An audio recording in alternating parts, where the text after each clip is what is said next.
Olá, boa noite, pessoal. Boa tarde, bom dia para quem vai nos assistir em algum outro momento. Eu sou a Cristelle, criadora da Mais com Humores, que é um canal de divulgação, curadoria de conteúdos e eventos sobre saúde mental materna. Temos também um grupo de apoio para as mães e futuras mães com depressão e transtorno bipolar. E hoje vamos ter nessa live uma convidada muito especial, a psicóloga Cida, onde a gente vai falar de como gerenciar a ansiedade materna, um tema bem relevante. Oi, boa noite, Patrícia, bem-vinda. Vamos esperar a Cida conectar.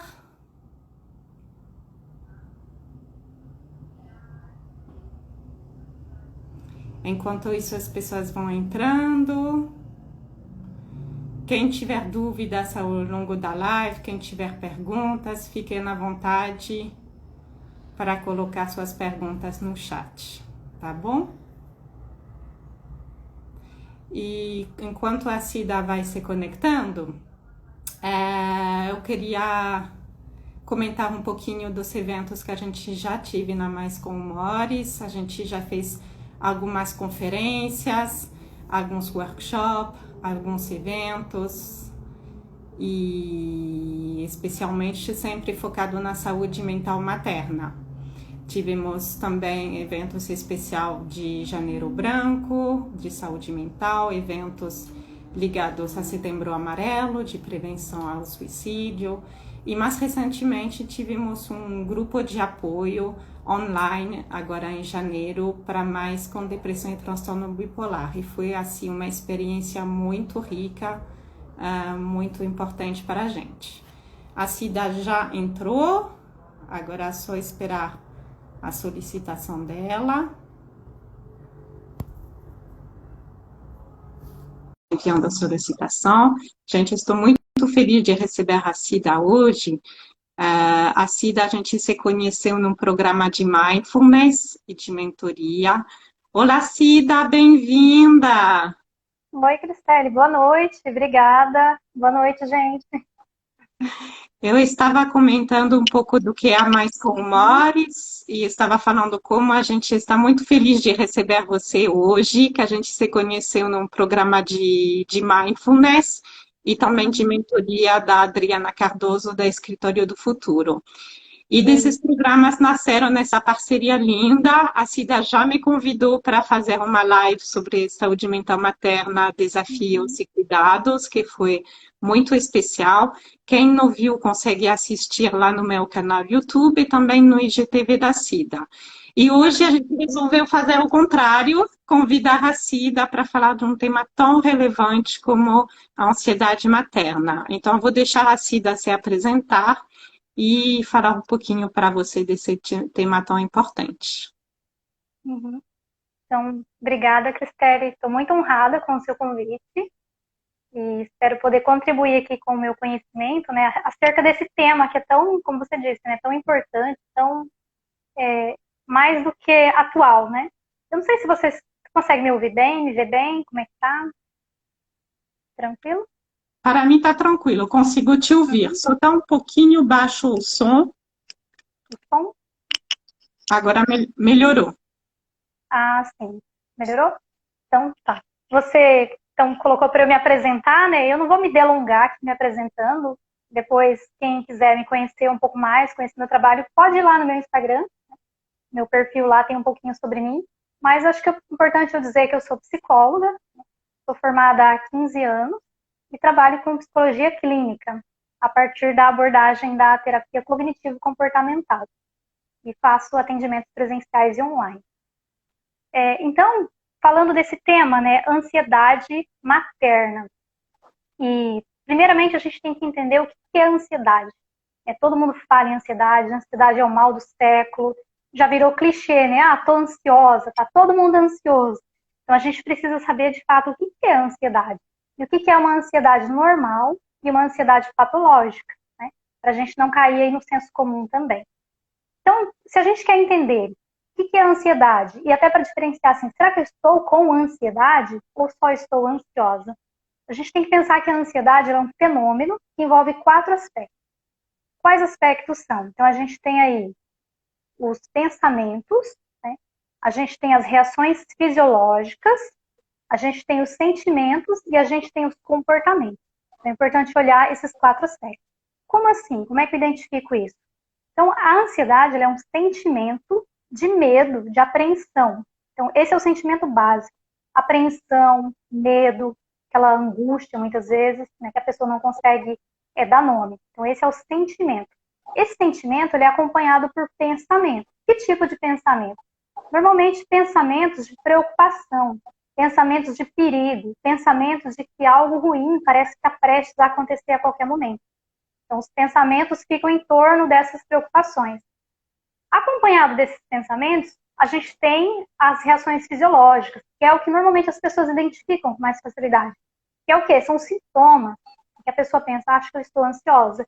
Que é o coração acelerado, tem gente que tem tremor, fraqueza, falta de ar ou dificuldade para respirar. Então, acho que o sintoma mais comum que as pessoas mais relatam é a questão da respiração, a dificuldade em respirar, e o coração acelerado. Esse, assim, é o que todas as pessoas que estão ansiosas vão sentir. Tá? E, acompanhado disso, a gente precisa olhar o comportamento. Qual que é o comportamento na ansiedade? O comportamento que aparece? Basicamente, são 2. Né? Que é o quê? A paralisação, a pessoa ela fica sem ação, né, no primeiro momento, e a evitação. Então, uma pessoa que está num quadro de ansiedade, ela evita as situações que podem vir a causar ansiedade. Então, a evitação, a paralisação. Ou muitas vezes o confronto. Então, um sintoma comum na ansiedade, não só na ansiedade, depressão também, é a irritabilidade, nervosismo, a pessoa está sempre irritada, parece que ela está sempre pronta para brigar. Então, e aí é confundido com outras coisas, né? Quando na verdade a pessoa está ansiosa. Tá? Então, identifiquei esses 4 aspectos, né? Então, o sentimento, os pensamentos, as reações físicas, que são os sintomas, e o comportamento. Então, tendo isso em vista, fica mais fácil da gente identificar. Muito rico, Cida, porque a gente pensa, para mim, a reação fisiológica é aperto aqui no peito, assim, mas a gente não consegue estruturar como você acabou de fazer para a gente, em 4 aspectos. Então, muito rico essa abordagem. Isso. E esse aperto no peito, essa angústia, né? Isso, ela faz parte aí desse quadro sintomático. Então, a pessoa ela sente aquela coisa difusa. Então, um aperto no peito, uma angústia, que é um sentimento também presente na ansiedade. Tá? E quando a gente fala em ansiedade, a gente deveria falar ansiedades, no plural. Por quê? Porque primeiro que a gente tem a ansiedade normal, que é aquela ansiedade que nos protege, a ansiedade necessária que todo mundo tem. Então, por exemplo, agora eu estou mais tranquila, mas um pouquinho antes de entrar na live eu estava ansiosa. Não sei se você estava também, mas eu estava. Também. Aquele frio na barriga, aquela tensão, aquela preocupação, né? Nossa, aqueles pensamentos, né? Será que vai dar tudo certo, né? A gente quer que dê tudo certo. Então, assim, essa é a ansiedade que a gente precisa sentir ela. Imagina se eu tivesse aqui bem tranquila, tô nem aí, né? Não faz sentido. Então, a ansiedade é isso, ela nos prepara, nos protege, e pensando na questão profissional, ela até faz com que a gente tenha qualidade naquilo que a gente faz, que a gente se preocupa, né? Então, essa é a ansiedade normal, que todo mundo sente. Diante de uma prova, de um concurso, uma avaliação, tirar a habilitação, a pessoa vai ficar ansiosa. Né? Ou acabou de acontecer algo, sei lá, um pequeno acidente, vai ficar ansiosa. Então, isso é esperado, é necessário, é o normal. Né? A pessoa tá, sei lá, né, noiva, vai casar, ou a mãe, né? Daqui a pouco a gente vai falar bem das mães aí. Então, essa é a ansiedade normal. Mas quando eu me preocupar, quando eu identifico que a minha ansiedade está ultrapassando a normalidade e virando já um problema? Justamente quando ela começa a virar um problema. Então, se ela começa a atrapalhar a sua vida no campo profissional, na vida pessoal, nos relacionamentos, no caso das mães, né? Quando começa a interferir na dinâmica familiar, no cuidado com o filho, esses sintomas, né? Esses 4 aspectos que eu falei anteriormente, então começou a atrapalhar, começou a fazer com que você evite as situações, com que você fique paralisada, extremamente angustiada, opa, um sinal de alerta aí. Então, essa é a hora de começar a pensar em buscar algum tipo de ajuda, tá? Então, a gente está falando da ansiedade. Seria prejuízos na nossa vida, é isso, né? Isso, prejuízo e sofrimento. Prejuízo e E sofrimento, esse entendi. prejuízo e sofrimento começa a atrapalhar a vida e começa a trazer sofrimento. Porque na ansiedade normal, ela passa.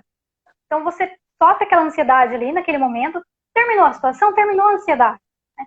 Agora no quadro patológico, ela insiste. A pessoa dias e dias, acontece uma situação, acontece outra, vai evoluindo, vai trazendo prejuízo e sofrimento. E como eu estava dizendo, né, ansiedade. Por quê? Primeiro, então, a gente tem ansiedade normal e os tipos de ansiedade dentro de um quadro patológico. Então, se você procurar um psiquiatra ou um psicólogo, que são os profissionais que vão fazer essa avaliação, a gente tem ali, se não me engano, 8 ou 9 tipos de ansiedade. Então, a gente pode pensar, por exemplo, desde uma fobia específica.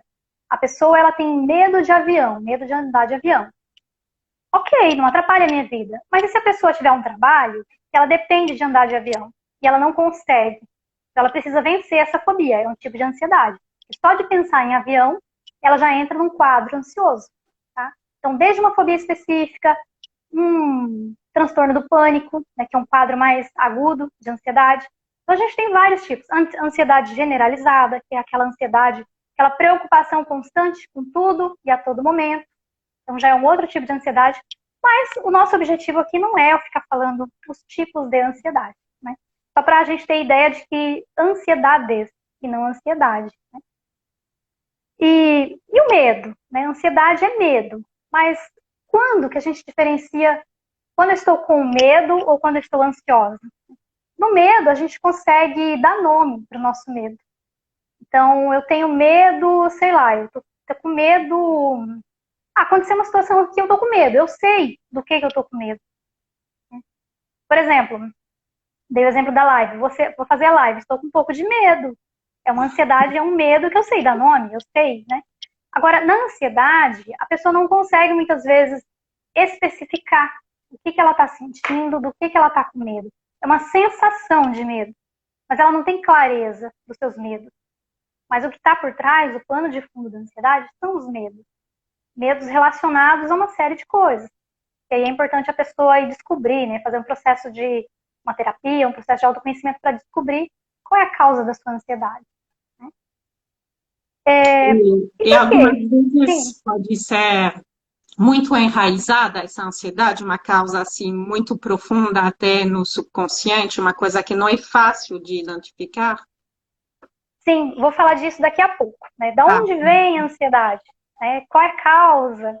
Vou fazer um suspense aqui, daqui a pouco eu conto. E por quê, né? Por que as pessoas, mas eu não entendo por que eu tô ansiosa, eu não tenho motivo para estar ansiosa, não tem porquê, tá tudo bem, eu tô aqui tranquila.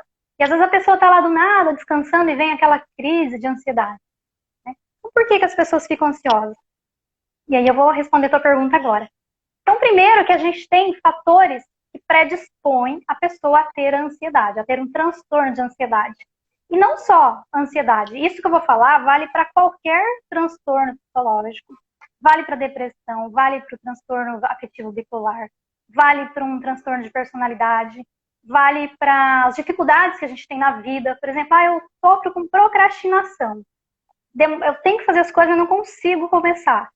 Isso também tem uma explicação, tem uma causa. Uma causa não, a gente vai ver. Esses fatores que predispõem a pessoa a desenvolver esse tipo de dificuldade, seja ansiedade ou outro transtorno, ou outra dificuldade na vida, eles estão ligados à genética, né? Estão ligados à história de vida, né? Toda a experiência que a pessoa passou desde o nascimento até agora. Então, os fatores biológicos, que está junto ali com os genéticos, tem a personalidade, então cada pessoa tem uma estrutura de personalidade, um temperamento, que quando a gente fala em temperamento, é algo que eu trouxe desde o nascimento, eu trouxe comigo, né? E que foi se moldando, né, a partir das minhas experiências, dos meus relacionamentos, até os 18 anos, 20 anos em média, que é quando se estrutura a personalidade. Tá? E a gente tem também o quê? As influências familiares. Né? Então, e as pessoas vêm para a terapia com muito essa pergunta, né? Eu quero descobrir a causa, eu preciso descobrir de onde vem. Deve ter um gatilho lá da minha infância, deve ter algo no meu subconsciente, no meu inconsciente. Hoje, do ponto de vista da ciência, que é o ponto de vista que eu vou falar aqui, a explicação para essas dificuldades não é só isso. É porque se a gente pensar, não, é alguma coisa lá de um trauma que eu vivi. Não, a gente precisa desses vários fatores que eu falei. Então, eles juntos vão predispor a pessoa a algum transtorno, a alguma dificuldade. É como se fosse uma receita de bolo.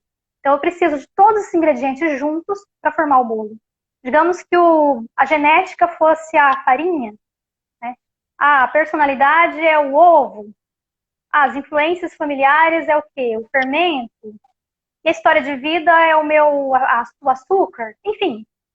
Então, é preciso todos esses ingredientes juntos. Então, não é fácil desenvolver um transtorno de ansiedade. Olha só, precisa de tudo isso junto. Só a história de vida não é suficiente. Isso explica porque tanta gente sofreu traumas na infância e são pessoas que não desenvolveram nenhum transtorno. Por quê? Porque a genética dela favoreceu, o meio ali, o ambiente familiar, social, de repente favoreceu também a personalidade. Agora, quando junta tudo, que são fatores mais deficientes, vamos dizer assim, a pessoa está predisposta a desenvolver um transtorno. Ok, tem os fatores predisponentes. Isso é suficiente? Todas as pessoas que têm esses fatores juntos vão desenvolver ansiedade ou outro transtorno? Ainda não. Aí entra um segundo fator, que é os fatores desencadeantes. E aí eu vou falar para as mães agora. Por que, né, que as mães, vamos pensar nas mães, por que as mães desenvolvem ansiedade?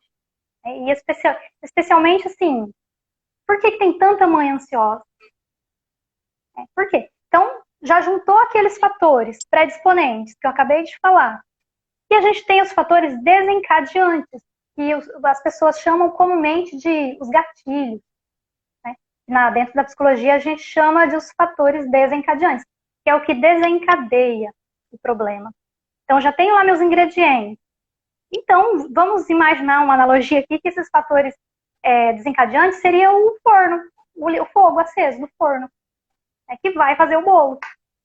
Então, e aí eu queria pedir para quem está aqui na live, estou vendo que tem algumas pessoas com a gente, para vocês escreverem, assim, dentro da maternidade, que fatores que tem em ser mãe que faz com que favoreça que as mães fiquem ansiosas, que essas mulheres desenvolvam ansiedade. O que acontece, né? O que a maternidade traz para desenvolver, para desencadear a ansiedade?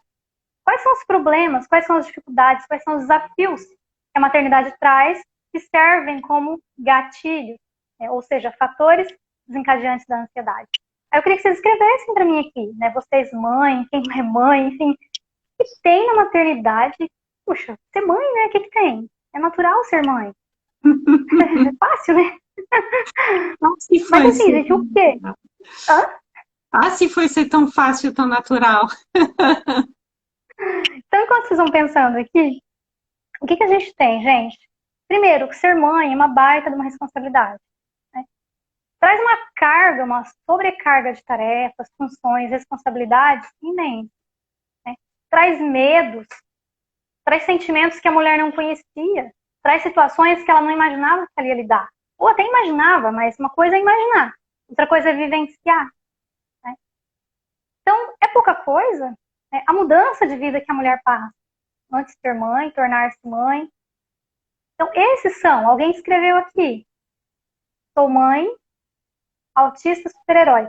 Sou mãe de um menino autista de 6 anos. Então, imagina, gente, ser mãe não é fácil. Ser mãe de uma criança especial, imagina. E aí, eu não sei você que escreveu isso, mas estou me lembrando de uma paciente que eu atendi, ela tinha um filho autista, e ela sofria muito quando ela ouvia as pessoas falarem assim, mas para ser mãe de uma criança especial, tem que ser muito especial. Como se a mulher tivesse assim, que, eu sou especial, então. Não, gente, é difícil. Não tem isso. Né? Claro, tem que ser uma super mãe mesmo. Mas, o que eu quero dizer? As pessoas que olham de fora acabam pensando, mas é como se aquela mulher tivesse um superpoder mesmo, assim, além para cuidar daquela criança. E não, é difícil. Não é fácil. A mulher acaba criando forças, não sei de onde, desenvolvendo esse superpoder para dar conta. Então é isso. Né? A gente tem aí vários fatores. para desencadear. É difícil mesmo. E eu não vou nem dizer que eu imagino, porque eu não imagino. Eu até imagino, mas não sei da tua realidade. Né? Bom, ok. Então, Eu descobri, queria então... só fazer, aproveitando, ver se outras pessoas respondem, fazer Uhum, um comentário. Quando você falou quais são os fatores desencadeantes, para mim, eu pensei muito que, assim, mudar completamente a rotina da sua vida, porque até agora você só precisava pensar em você. Agora não, principalmente assim nos primeiros anos, você tem um serzinho que depende de você. Então a agenda não é mais sua, a rotina uhum, não é mais sua. Então as prioridades mudam, o jeito que você encarava a vida muda uhum. completamente. E você falou de responsabilidade, uma coisa assustadora quando você se torna mãe, porque nos primeiros momentos esse bebê depende completamente de você. E conforme ele vai crescendo, né, são responsabilidades, porque são momentos de vida diferentes, então as responsabilidades elas vão mudando também. Mas não é fácil, não.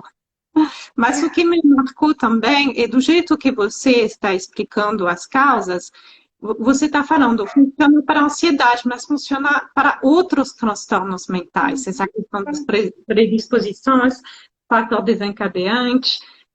Então, você começa a refletir e a enxergar como há várias possibilidades de doenças mentais a partir desses fatores. Uhum. Mas, como você falou, não é todo mundo que vai desenvolver uma ansiedade diante de um contexto. Não é todo mundo que tem a predisposição. Mas assusta mesmo. E, gente, ok, então descobri, né? Entendi as causas, descobri os gatilhos, né? Entendi o que faz com que eu desenvolva a ansiedade e o que mantém essa ansiedade. Ok, já descobri, é suficiente? Não. E aí a gente tem que pensar o que agora? Que fatores que estão mantendo essa ansiedade? Né? E que fatores são esses? Muitas vezes, eu vou dar alguns aqui, mas vocês podem até escrever. Ó, alguém escreveu aqui. Sou bipolar, imagina. Eu imagino, né? Imagino, mas não consigo imaginar de fato a dimensão da dificuldade, né? E aí, que fatores que mantêm, então? Que é a parte difícil, a parte que entra no tratamento, que exige esse autocuidado para agora resolver. Né? Eu preciso resolver, então. Já descobri, agora eu tenho que resolver. Muitas vezes são crenças ligadas ao fato de ser mãe, por exemplo. Então, até coloquei aqui, né? Crenças que impedem o autocuidado. Então, aquela mãe que pensa assim... Hoje eu até fiz um post, assim, falando um pouquinho sobre isso. Crenças do tipo assim, não, eu tenho que dar conta, né? Eu sou mãe, eu sabia que ia ser difícil, então eu tenho que abrir mão de mim mesmo, é minha cruz, né? É assim mesmo, é difícil. E aí a pessoa se agarra a essas crenças que foram daí construídas ao longo da vida, né? Pela nossa história de vida, nossa sociedade, nossa cultura. E a gente acredita que a gente tem que se manter naquela situação e impede a gente de buscar ajuda. Então vai se mantendo ali. E outra, o desconhecimento também. Então, se eu não sei o que é ansiedade, eu não sei nem se eu estou ansiosa ou se aquilo é normal, esperado, como que eu vou saber? E aí essa ansiedade ela vai se mantendo. Por isso que a gente chama os fatores mantenedores. Tá? Então a gente tem as crenças, achar que precisa dar conta de tudo, sozinha. Né? O perfeccionismo também, que entra como uma característica de personalidade. Mas se a mulher tem aquele perfeccionismo, é tentar ser perfeito mesmo, a mãe perfeita, a mãe ideal, não posso falhar, não posso errar, tenho que dar conta, tudo tem que sair redondinho. Eu tenho que cuidar da casa, eu tenho que cuidar do meu trabalho, eu tenho que cuidar do filho, eu tenho que cuidar do marido. Ufa, sufoca. É difícil, eu E sou meio perfeccionista. Então, eu acho que a gente olha muito entre as expectativas que são altas e a realidade. E esse gap, assim, esse buraco que nos mantém na ansiedade mesmo. A partir do momento que a gente começa a aprender a baixar a régua e aceitar que a gente faz o que dá para fazer naquele momento, a gente já traz um pouquinho de alívio, mas essa questão das expectativas, porque também é muito difícil, a sociedade coloca na gente essas expectativas. A gente se coloca a barra alta, mas também a Uhum. sociedade não aceita muito a fraqueza das mães, assim, a tristeza, a ansiedade. Não é um assunto que é muito falado, é muito Não. minimizado, escondido. Uhum. E aí faz com que as mães fiquem caladas, porque elas sabem que se elas forem falar das suas dificuldades, elas serão criticadas muitas vezes. Eu até coloquei aqui um outro fator que mantém, é a falta da rede de apoio. Uma rede de apoio que não consegue, né, ter um conhecimento, uma abertura, e tem muita questão do julgamento. Então a mãe fica também sofrendo calada, sem saber que ela pode, que ela precisa buscar uma ajuda. Bom, e aí, o que todo mundo quer saber aqui na live, né? Não sei se até aqui vocês querem perguntar, gente. Vão perguntando aí pra gente estabelecer aqui uma comunicação também. Então, já falamos aí do que é ansiedade, né? Ansiedade, medo, os tipos de ansiedade, que não é só uma. A ansiedade, ela é necessária até certo ponto, né? Por que a gente fica ansiosa? Então, a gente tem vários fatores aí que precisam estar juntos para desenvolver esse transtorno de ansiedade. Aí eu tô falando de um transtorno de ansiedade. E o que mantém, né? O que mantém essa ansiedade, essas crenças, essa dificuldade de buscar ajuda, essa ideia de que não, eu tenho que dar conta, né? E agora a gente pode entrar, né? Como gerenciar? Como dar conta disso? Ok, né? E agora? É a parte que acho que todo mundo quer saber aqui. Vocês querem saber ou não? Quando explico, aqui, ó. Quando explico, algumas pessoas falam, seja forte, tá vendo? E assim, até certo ponto é compreensível, né, as pessoas falarem isso, no sentido assim, vamos nos colocar no lugar delas. Acho que Elas elas não não sabiam o que sabem o falar. que Não falar. sabiam o que Não falar. sabem. Né? Imagina, você chega e conta, olha, né, as dificuldades, tal, tenho um filho assim, assado. O que resta para elas? Ah, seja forte, você é forte, né? Não, vai dar tudo certo. Porque as pessoas não têm esse conhecimento e essa abertura para uma conversa mesmo, para te ouvir. Mas me fala, quais são as dificuldades? O que você já tentou? Né? Enfim, te ajudar a pensar em alternativas. As pessoas também ficam de mãos atadas, né? É, Por mas isso o que é que importante, porque... Desculpa, o que falta é o que você Uhum, acabou de falar, essa escuta empática, de não julgar, não falar assim, essas uhum, frases já prontas, mas de se colocar à disposição. Como você falou, me fala quais são seus desafios, quais são suas uhum, dificuldades no dia a dia, o que eu posso fazer para te ajudar. Então, é uma questão de uhum, empatia, mas também de se colocar à disposição, porque a rede de apoio nunca é suficiente, assim. É sempre bom aumentar a rede de apoio, não uhum, são familiares. Tem a questão dos profissionais de saúde, a gente falou de psiquiatra, de psicólogo, que são os profissionais que vão ajudar a trazer o uhum, diagnóstico e a trazer um certo amparo para a pessoa. uhum. Isso mesmo. Então, seja forte, né? Eu tô me lembrando, de vez em quando eu vejo umas postagens assim, né? Frases para nunca dizer para uma pessoa com depressão. 8 coisas que não pode dizer. Porque são chavões, assim, que mais atrapalham do que ajudam, né? Então, quando você ouve assim, seja forte. Como assim, a responsabilidade é tua, tá aqui, seja forte. Se vira. Não ajuda muito. E aí, como você falou, né, Cris? Falta o quê? Falta empatia e disponibilidade em ajudar. As pessoas não sabem o que fazer, não sabem nem como ajudar, então elas. E aí eu imagino assim, o afastamento, né? E muita gente, até a rede de apoio ali, que deveria ser a rede de apoio, muita gente até, ao invés de oferecer ajuda, acaba se esquivando, né? Porque não sabe ou não quer também, né? Se envolver. Mas e aí? Falando da ansiedade materna, o que a gente pode fazer então para lidar com essa ansiedade? E uma coisa assim que ajuda, independente de qual é a tua ansiedade, que é uma ansiedade generalizada, que é aquela ansiedade que está sempre com você, todos os dias, aquelas preocupações, preocupação com tudo. Então, me preocupo com a casa, me preocupo com o trabalho, me preocupo com doença, me preocupo com tudo é motivo de preocupação. Aquela preocupação o tempo todo. Ou desde um transtorno do pânico, que é aquelas crises, né? Tão temidas, as crises de pânico. Então, uma coisa que ajuda muito são as técnicas de respiração. E aí a gente tem. Porque, assim, quando a gente está ansiosa, uma das dificuldades é de respirar. As pessoas relatam assim, eu não consigo respirar, eu sinto falta de ar. Por quê? O corpo está cheio de adrenalina e cortisol. Né? A corrente sanguínea está bombardeada desses dois hormônios.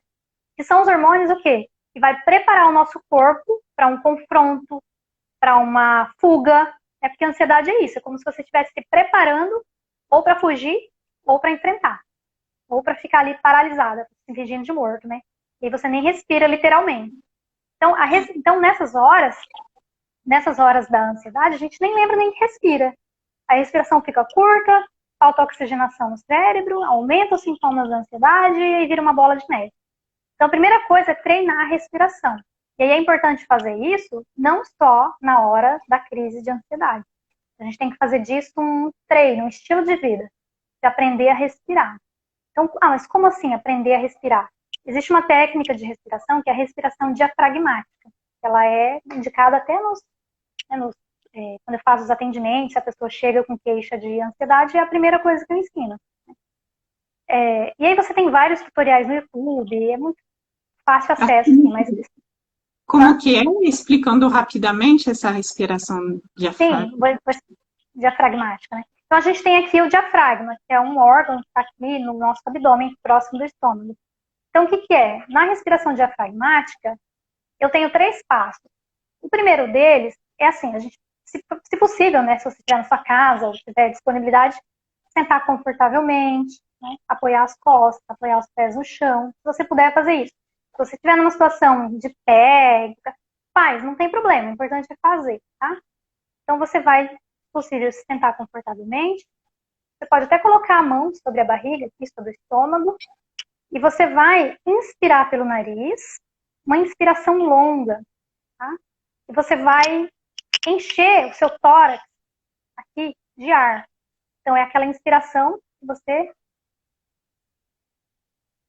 percebe que quando eu faço isso, isso aqui cresce. Então eu estou enchendo isso aqui de ar, meus pulmões, meu tórax, tá? Na hora da inspiração.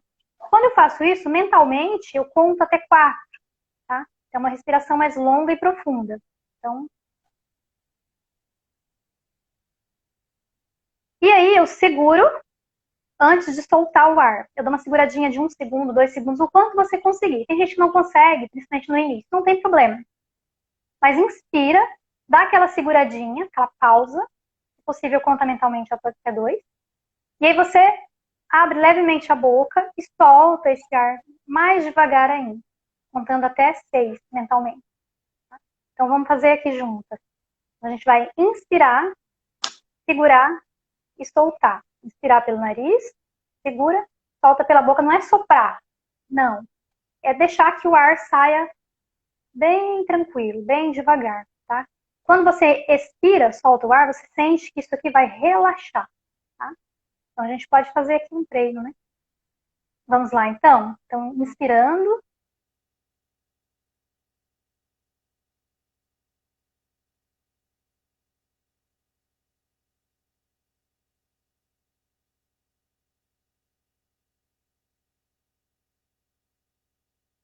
Isso. E aí a gente, como eu disse, a gente vai fazer disso um treino. O ideal é que a gente faça isso todos os dias, 3, 4 vezes ao dia. Se não dá, faz uma vez por dia, tá? Por quê? Quando você fizer disso um hábito, quando você estiver numa crise, é mais fácil de lembrar. E o teu corpo já vai estar condicionado. E aí a tendência é a ansiedade diminuir. Se você estiver ansiosa e fazer isso, na hora você sente já uma diferença. Porque daí oxigena o cérebro, você começa a pensar, começa a relaxar, você acalma o corpo. Tá? Então, façam da respiração um hábito. Lembra, né, desse recurso que está com a gente, é de graça, disponível 24 horas, é a nossa condição para estar vivo, né, e é também o remédio aí natural para a ansiedade. É o primeiro, assim, é o mais fantástico que a gente tem à nossa disposição, tá bom? Eu quero gravar um... Eu não sei se o que as pessoas podem comentar se elas sentiram. No que eu senti é o ombro baixando, assim. Isso. Como se o peso que está no ombro ainda está, mas se ele baixa, vai um pouquinho para baixo. Assim, interessante. Exato. Exatamente, você falou do peso, né? E um sintoma que eu nem falei, que é muito comum, é o quê? É a dor aqui. Gente, tá com dor aqui há muitos dias, vai ver se não é ansiedade, porque na ansiedade a gente tá tenso. Lembra que eu falei? Adrenalina, cortisol. Ansiedade é adrenalina e cortisol puro no nosso sangue, nos preparando para enfrentar, para fugir, para reagir, né? Então, o nosso corpo está preparado para lutar. Então, isso aqui fica tenso, fica rígido. Se a gente está ansiosa todos os dias, a tendência é isso aqui ficar duro e ficar dolorido. Então, se a gente começa a respirar, a gente começa a trazer esse alívio para o nosso corpo. Então, que legal, é isso mesmo, tá bom? Eu quero ver se eu gravo, não vou prometer, quero ver se eu gravo um vídeo para deixar amanhã lá no meu IGTV só da respiração. Faz tempo que eu quero fazer isso, então já tô criando aqui um compromisso com vocês. Tá? Sim, aí eu pedi para vocês trazerem a live papel e caneta, né? E a gente tem aí alguns minutos para fazer isso. Como que eu começo a identificar, entender a minha ansiedade? A gente precisa entender, assim, tá, mas o que situações que estão trazendo ansiedade? Né? E aí eu vou pedir para vocês pegarem... Quem trouxe, gente? Vocês trouxeram? Igual aula, né? Igual prova. Vocês trouxeram? Trouxeram material para aula? Mas, assim, tô brincando, mas depois vocês podem assistir de novo, nessa parte, quem não tiver papel e caneta, ou quem quiser ir buscar também vai buscar. Mas vocês vão pegar uma folha. Cadê? Vão pegar uma folha e vão fazer 5 colunas. Vou fazer aqui. 5 colunas. Faz, Cris. 5 colunas. Na primeira coluna, vocês vão escrever situação. Então, na primeira coluninha, situação. Eu vou pegar você como referência. Você terminou aí? Você conseguiu, Cris? Consegui. Depois vocês vão escrever pensamento na segunda coluna. Pensamento. Na terceira coluna, sentimentos. Sentimentos. Na quarta coluna, reações físicas ou fisiológicas, faz. E na última, na quinta coluna, comportamento. Tá? E aí eu vou dar para vocês um exemplo. Depois vocês vão aplicar a partir das situações que vocês estão vivenciando. Aí vocês fazem isso depois, né? Mas para vocês entenderem. Eu trouxe um exemplo seguinte. Deixa eu só perguntar se o pessoal está com papel e folha, se conseguiram pegar. Gente, vai dando feedback pra gente, né? Dá um feedback se vocês estão... Porque meu papel eu já tinha embaixo, porque eu queria anotar várias coisas da live. Mas talvez tem gente que se ausentou para ir pegar o papel e caneta. Bem, a gente pode continuar dando um feedback aqui.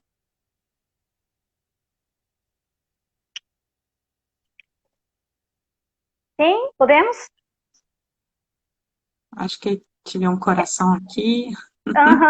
Então tá, vamos... Então vamos lá. Quem também não tiver o papel aí, vai fazer depois, tá? Eu trouxe um exemplo que é o seguinte. Situação, o que é situação? Situação é fato, é uma coisa que aconteceu. Qualquer pessoa que ver aquela situação é uma situação. Por exemplo, eu vou tomar água.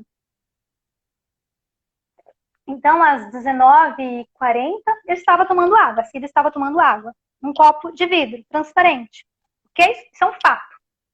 Qualquer pessoa que vê essa situação ou descrever essa cena vai ver a mesma coisa. É um fato. Combinado? Então, situação é fato. Aí eu trouxe o seguinte exemplo. Desculpa te cortar. Tem uma pessoa que falou, pode repetir as 5 colunas? As 5 colunas? Isso. Situação, pensamento, sentimento, reações físicas, comportamento. Ok? Dá um ok pra gente. Sim?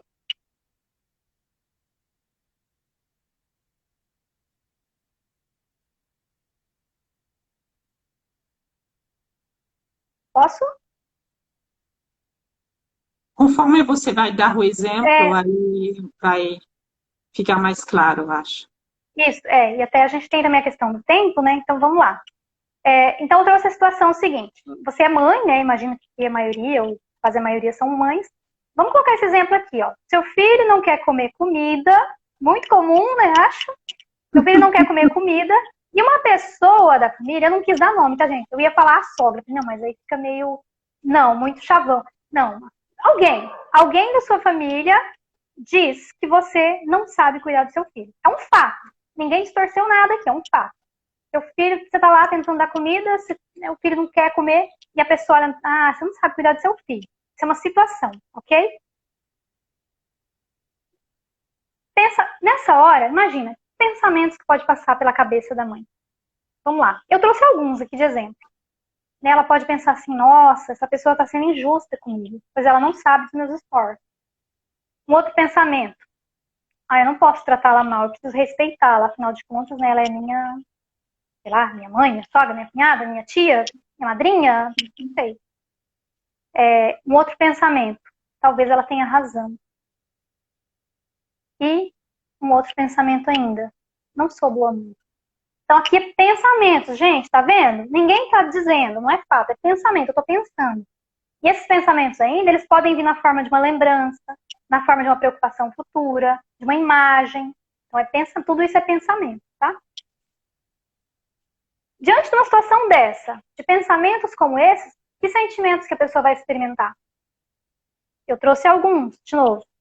Tristeza, raiva, vergonha, medo, insegurança, frustração. Só aqui a gente tem 6. Uma possibilidade de 6 sentimentos. Tá? Que reações fisiológicas você acha que você pode experimentar no seu físico diante de uma situação dessa? Eu trouxe alguns também. Sei lá, o coração vai acelerar, taquicardia, e você está ali pensando, né? Nossa, né? Quero falar para essa pessoa, quero me defender, mas não consigo. Você está ali com aquilo vindo aqui para falar, e o coração, tum, tum, tum, você não consegue. Né? Vem a dificuldade de respirar, aquele nó na garganta, aquele aperto no peito, o estômago já embrulha, né? Aquela coisa que não desce. Tensão, você fica tensa. Então aqui a gente está falando de sintomas, de reações fisiológicas. Tá? E qual é o comportamento? O comportamento é a minha reação. Como que eu reagiria numa situação dessa? O que eu faço de fato? Como que eu reajo? Isso é comportamento. Tá? Trouxe 3. Talvez eu não fale nada, eu fique calada. É um comportamento. É uma reação. Falar nada é um comportamento. Me comportei não falando nada. Né? Outro comportamento. Eu passo a evitar essa pessoa. Eu deixo de ir na casa dela. Eu não quero ficar escutando essas coisas, né? Então eu vou parar de ir. Marido, não quero mais ir na casa, né? Aliás, nem vou falar, vou inventar uma desculpa, né? Pra não ir, sei lá, é um comportamento. Comportamento. Um outro comportamento é você evitar, dar um jeito de evitar a visita dessa pessoa na sua casa. Né? Por exemplo, se ela mandar uma mensagem, vamos na sua casa aí, tal hora. Não, eu vou sair, sei lá, tô com dor de cabeça. É um outro comportamento. Tá? O que isso tudo tem a ver com ansiedade? Tudo. Eu não falei em nenhum momento aqui de ansiedade. Mas, gente, ansiedade não é só esse nome, ansiedade. Ela vem mascarada na tristeza, na raiva, na vergonha, o medo, a insegurança, a frustração. Tá? Então, isso é ansiedade. E esses sintomas fisiológicos aqui, a taquicardia, a dificuldade para respirar, esse nó na garganta, esse aperto no peito, esse estômago embrulhado, a tensão, é ansiedade. Tá? E a ansiedade vai levar aquelas situações. Lembra que eu falei lá no comecinho da live? Quais são os comportamentos na ansiedade? Evitação é um deles, muito comum. Ou confronto. Talvez uma outra pessoa nessa mesma situação, ela iria confrontar. Ela ia sentir tudo isso aqui, mas ela ia confrontar a pessoa. Já ia ali, né? Opa, peraí, né? Como é que é? Que é um comportamento também. Mas talvez por dentro ela estivesse extremamente ansiosa. Né? Coração acelerado, mesma coisa, todos aqueles sintomas difíceis, e ela iria reagir de uma outra forma. Então, por que eu trouxe esse exercício? Para vocês começarem a praticar isso. Então, quem está ansiosa, quem está enfrentando situações difíceis, pega esse exercício aqui agora e pega as situações difíceis que você está enfrentando no seu dia a dia. Tá? Você está se sentindo mal, aquela angústia, aquele aperto, aquela ansiedade, você já sabe o que está sentindo, são as reações fisiológicas, já coloca lá na coluninha sua. Tá? E aí você vai pensar, mas o que aconteceu que me deixou assim? Que situações? Aí você vai lembrar de situações que estão acontecendo que está te deixando assim. De novo, situação é aquilo que eu não posso distorcer. Lembra da água? Era às 19h45, eu estava tomando água no copo de vidro. Não tem como distorcer isso. Não dá para dizer que é suco, ou que era um copo de papel. É fato. Situação é fato. É aquilo que eu não posso mudar. E aí eu vou ver, nessa situação, e diante desses meus sintomas, o que passou pela minha cabeça? Pensamentos que passavam pela minha cabeça. Imagens, lembranças, preocupações. Escreve. Faz a sua lista de pensamentos. Tá? O que eu senti? E aí eu trouxe vários aqui hoje, né? Sentimento, gente, é aquela coisa, aquela emoção, aquele sentimento. E eu sei, para mim é fácil falar aqui, mas eu sei que para quem não sabe, nunca passou talvez por uma terapia, é difícil dar nome, né? Para aquilo que a gente está sentindo. Mas sentimento é isso, é raiva, vergonha, tristeza, frustração, angústia. Tá? É aquilo que a gente sente. E o comportamento. O que eu fiz naquela situação? O que eu costumo fazer quando isso acontece, quando eu me sinto assim? Tá? Se você fizer isso frequentemente, o que vai acontecer? Você vai descobrir padrões. Padrões de pensamento e padrões de comportamento que você tem em diferentes situações.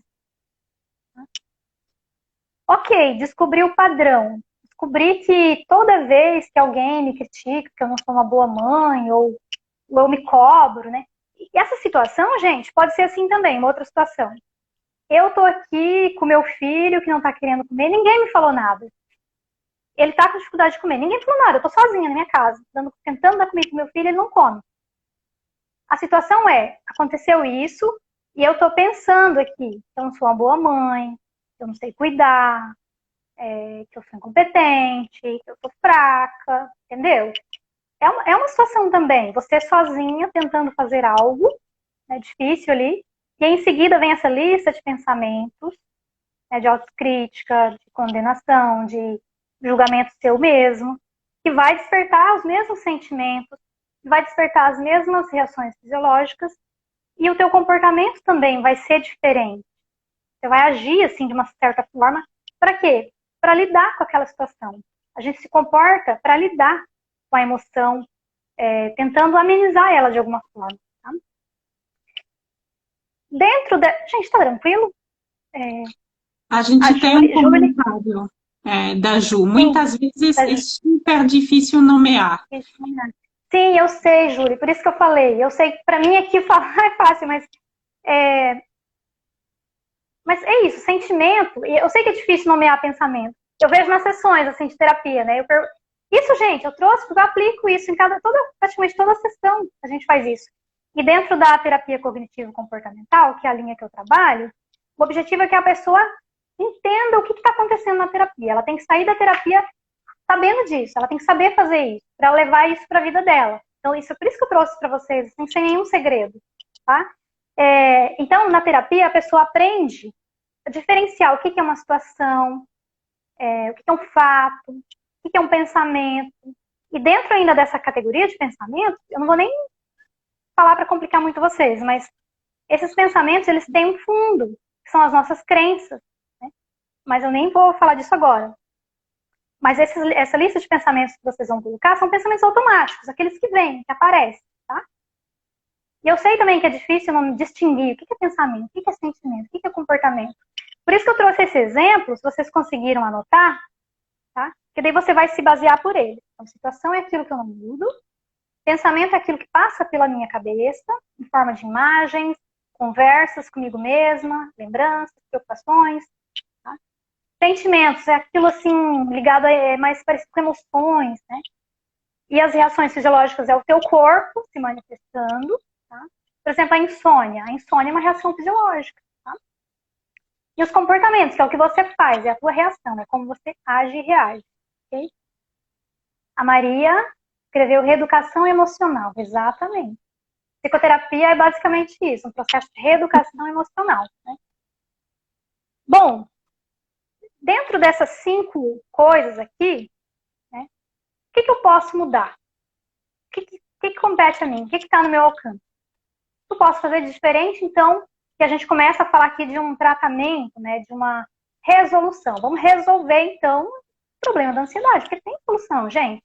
Não tem cura. A gente não vai curar a ansiedade porque falando de questões psicológicas, a gente não fala em cura, a gente fala em tratamento, onde você tira os sintomas, você fica bem, mas o resto da vida você vai ter que ficar antenada consigo mesma, perceber, né, quando você está entrando num quadro e você saber quando procurar ajuda, se não conseguir resolver sozinho, tá?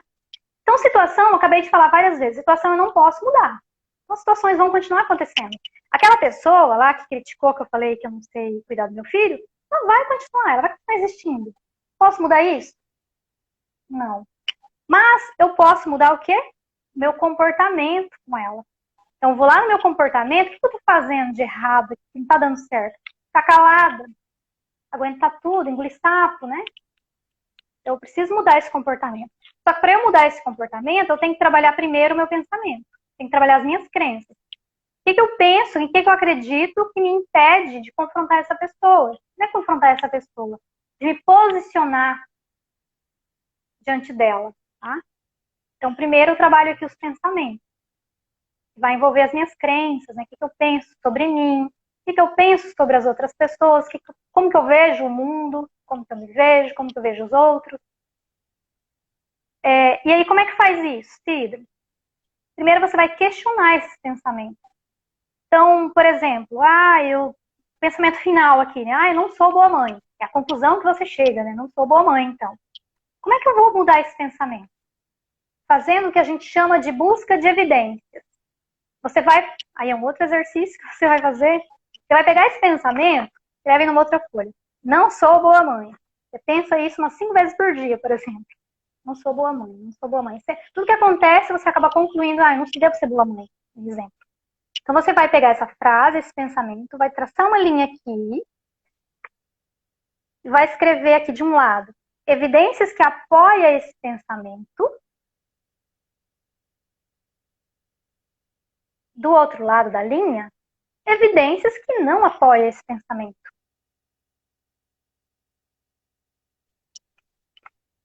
E aí você vai buscar situações, dados, fatos ou que apoia esse pensamento ou que não apoia esse pensamento.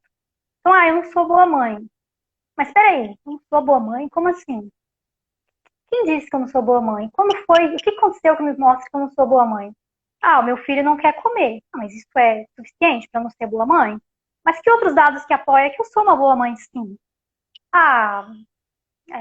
Meu filho é muito vinculado a mim, eu cuido dele direitinho, eu faço o meu melhor, eu cuido dele quando tá doente, eu dou o banho na hora certa, eu preparo a comidinha para ele.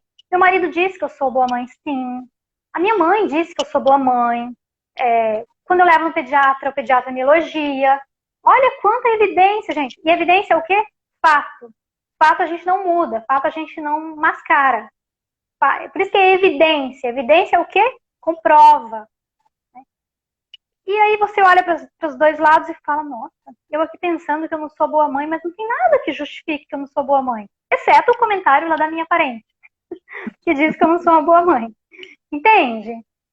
Mas olha aqui. E aí você começa ao quê? A mudar o seu pensamento, mudar as suas crenças. Tendo o conhecimento disso, você se sente forte. Não, peraí, eu sou boa mãe. Então não é justo eu aceitar que alguém venha dizer na minha casa como sou uma boa mãe. Aí você começa a mudar seu comportamento. Aí você pode, numa outra ocasião, chegar para aquela pessoa e dizer, olha, eu sei que, né, você está vendo que meu filho não come, eu imagino que você esteja pensando que eu sou boa mãe, como você disse, mas olha, eu tenho cuidado sim do meu filho direitinho, eu tenho me esforçado, ele realmente não está difícil de comer a comida, eu imagino que seja uma fase, enfim, você vai se posicionar diferente. E o que isso tem a ver de novo com a ansiedade? A gente só resolve a ansiedade quando a gente começa a enfrentar ela.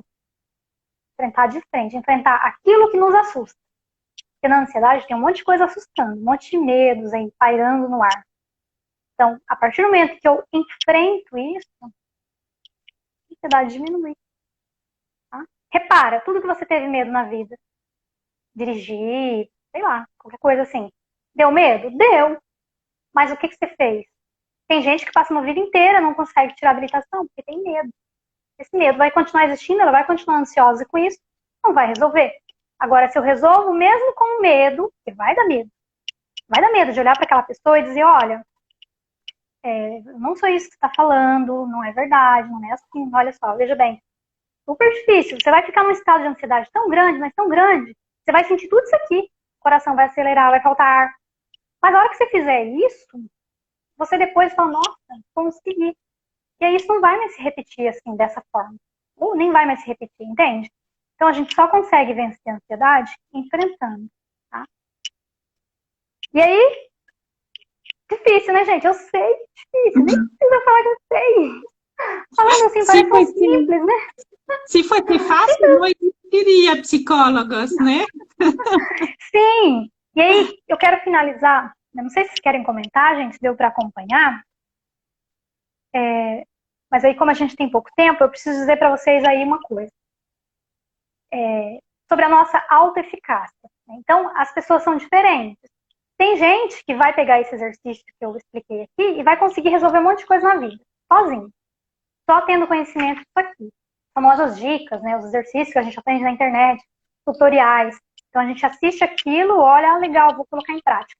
Tem gente que consegue, mudar bastante coisa. Ok, parabéns. Outras pessoas não vão conseguir, assim, sozinhas. E aí entra o quê? Muita gente vai precisar de quê? De um tratamento psicológico. Vai precisar do apoio do psicólogo, de uma terapia, para conseguir fazer isso que eu fiz agora. Porque é isso que a gente faz na terapia, juntas. Então o psicólogo vai pegar na tua mão, assim, vai te ajudar.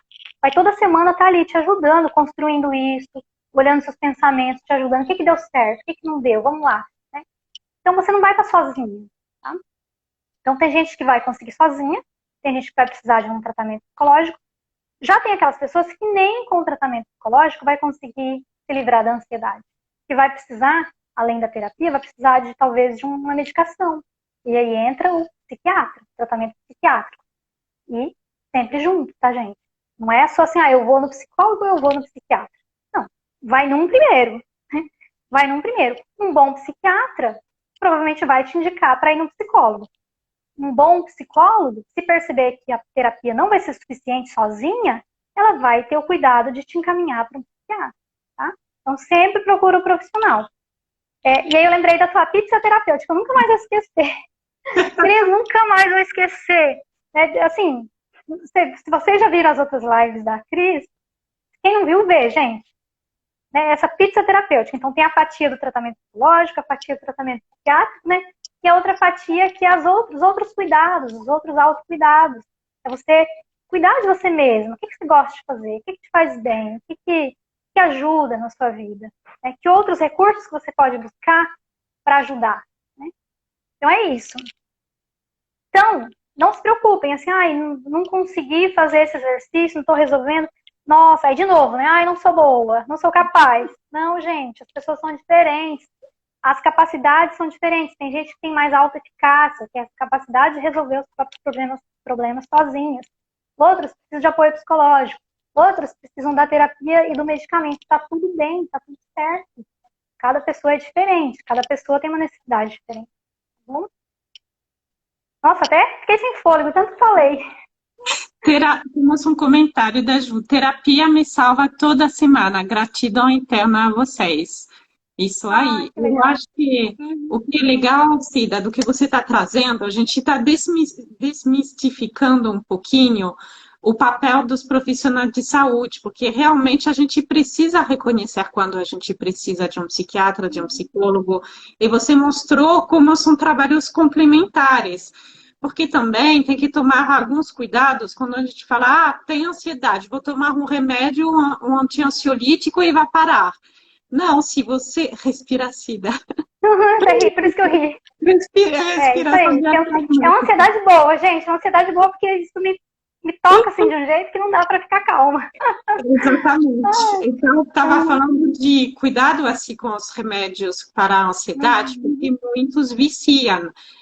Então, se você não faz, tudo bem resolver parte dos sintomas com medicação, tá certo, quando está no nível que não dá para controlar. Só que se você não trabalha o que está por trás, que é exatamente tudo o que a Cida explicou e como a psicoterapia pode ajudar, vai acabar voltando. Então, achei fantástico essa ferramenta de situação, pensamentos, sentimentos, reação fisiológica, comportamentos. É difícil se nomear, mas eu acho que conforme a gente vai treinando, a gente vai aprendendo e trazer um pouco mais de autoconhecimento. Acho que uma Uhum. ferramenta que você fala bastante, né, autoconhecimento e vida, eu acredito muito nisso. Acho que é uma coisa para a vida toda. A gente precisa se conhecer e se conhecer realmente profundamente nas coisas que doem e nas coisas felizes também. Uhum. Uhum. Mesmo. Esse meu lema, né, autoconhecimento é vida, é o resumo disso aqui, desse exercício que a gente acabou de fazer. E se você entende isso aqui, você conhece, nossa, você está assim, à frente, assim, de muita coisa. Então, esse autoconhecimento, saber o que eu penso, como eu interpreto as situações, como eu me comporto, o que eu sinto, saber dar nome para isso, saber reagir, agir. Então, esse é o centro do autoconhecimento, é entender essa dinâmica aí do que se passa. Porque esse é o nosso funcionamento mental, a gente funciona assim em toda situação. Isso aqui que eu trouxe vale para tudo, para qualquer situação. Tá? É possível deixar de tomar medicação? Olha, um psiquiatra poderia responder essa tua pergunta com mais propriedade, né? É possível? Eu vou falar a partir do que eu observo nos atendimentos. Muita gente, quando vem para terapia, já está tomando medicação. A maioria das pessoas que vem para terapia já toma medicação. Só que ainda porque a medicação não vai te ajudar, não vai te ensinar a resolver os problemas da sua vida. Ela vai tirar o sintoma. Muita gente vem para terapia tomando medicação, e aí, com o processo psicoterapêutico e com o acompanhamento do psiquiatra, instruindo fazer a retirada, ela consegue deixar de tomar.